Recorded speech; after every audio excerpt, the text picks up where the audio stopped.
Hello and welcome to In Pursuit of. My guest today is Jigyasa Labroo, founder of Slam Out Loud. And she is in pursuit of. I'm in pursuit of creating safe spaces where children can find their voice and express themselves using the arts.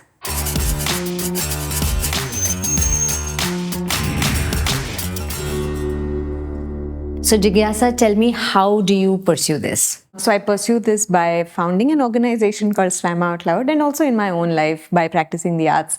But through my mission of the organization, which is Slam Out Loud, we create spaces where children can get access to artistic opportunities like poetry, theatre, storytelling, and visual arts, and build what we call creative confidence, which is essentially, in education, we call it the social emotional learning skills or life skills that children need to thrive and succeed in their own lives. We do this by placing artists in classrooms that work with children, and we also do this by creating systemic impact by training teachers, working with governments to increase their capacity to create a holistic, well-rounded arts period for every child who goes to a public school in India.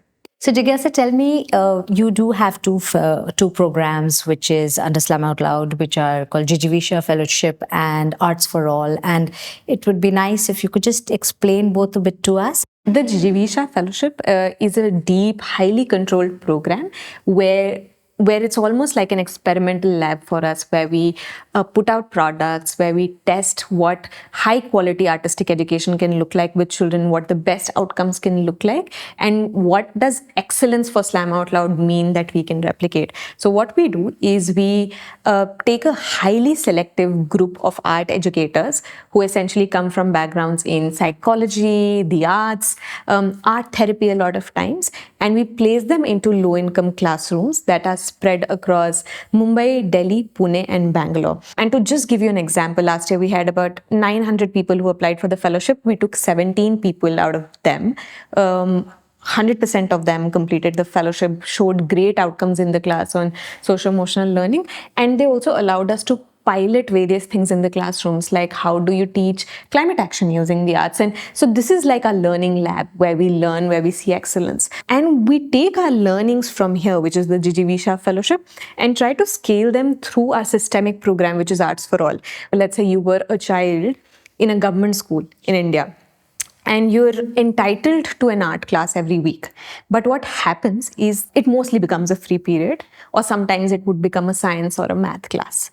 What we want to do as an organization is to reclaim this period back and make it high quality. So we train the government teachers, we create curriculum for the arts that the state government uses.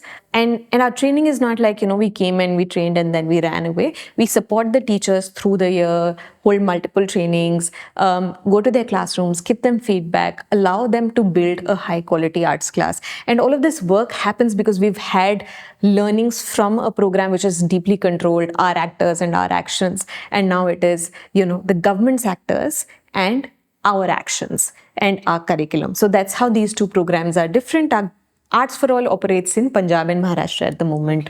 So then your fellows go and run these programs in these schools, but there's 17 fellows in a year. Yeah, we've had more than 100 fellows over the last 7 years. Wow. So they're the ones who are working to, actually deliver this program? Yes. On ground? Yes, and the government teachers as well. I think we consider both a part of our programs. Of course, like our inputs are towards both. The fellowship for us is a more tightly controlled model than a program at scale can ever be. It used to be a part-time program, started with a volunteering program, became a part-time program, is now a full-time program.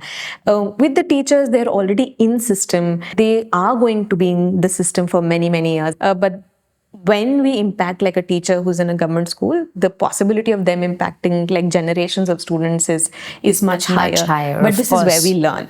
That's right. So tell me, you have been in 2022, you were in the Forbes 30 under 30, Forbes Asia 30 under 30 as the social entrepreneur of the year. And what is it that made Slam Out Loud stand out and the work stand out versus other NGOs which work in a similar space? First of all, of course, the Forbes 30 under 30 Asia recognizes like, a bunch of social entrepreneurs. So I think what's made maybe Slam Out Loud stand out was, one, we're targeting an area which is extremely overlooked, which is social emotional learning, and within that doing something which is very innovative using the arts. And a lot of people have known of Slam Out Loud's work, its impact through our children. Our children have been wonderful TEDx speakers. Our children always perform at India's biggest art fest, so Kalagoda Arts Festival, or the Kabir Yatra, or India Art Fair, or Spoken Fest. Like, our children have been there, performed there. One of our children has also performed in Finland. Seriously? Yeah, done a workshop for educators from all over the world. A lot of people do see our work through our children. So wonderful. It is really wonderful, right? That's the best introduction that I can have for our work. And I feel that sort of allows Slam Out Loud to create that identity. Very recently, I was in the US and I met someone, and they came to me and they said, I met one of your children, and he was amazing, and he had such a voice and he had a presence. And for me, it was really beautiful to be known because of my kids. I think that's what lends us a lot of power and credibility. I also think getting into these things is as much a function of luck as much as it is of, impact. Jigyasa, tell me that if you had to share about somebody, this is what makes everything worthwhile, right? Because it's hard to be in the sector. What is that story? There are a bunch of stories. One. I have to choose one. I'll tell you about a child I work with, Supriya. Supriya, I met her through Teach for India when I was there.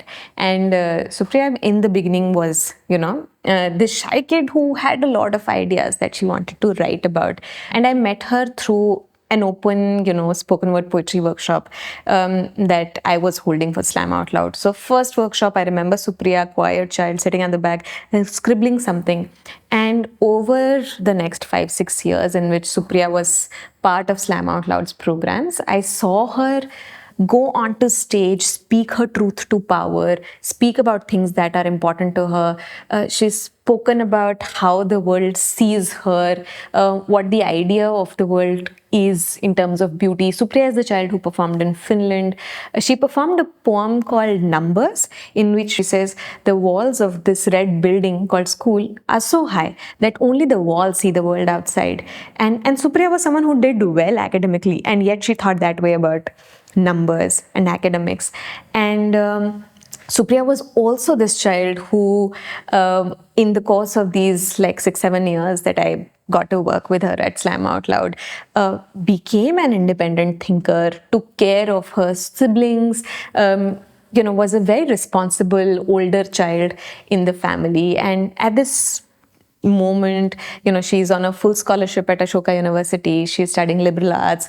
She's taken the concentration of creative writing. She's an intern at Slam Out Loud. She's interned so many times at Slam Out Loud. And I feel that I've seen the journey of a child who took up an art form like spoken word poetry, use that to find and raise their voice to talk about things that are important in the world, and also is in the direction of making a career out of it, and that really inspires me. And that's not just true for Supriya. I've seen that happen for many children, and that's one of the reasons I'm so passionate about what we do. You're working with 13,000 children in person and 5 million children online? Yeah, we reach Wow, online. that's a big number. So how did you scale, or is there some trick to how you approach scaling?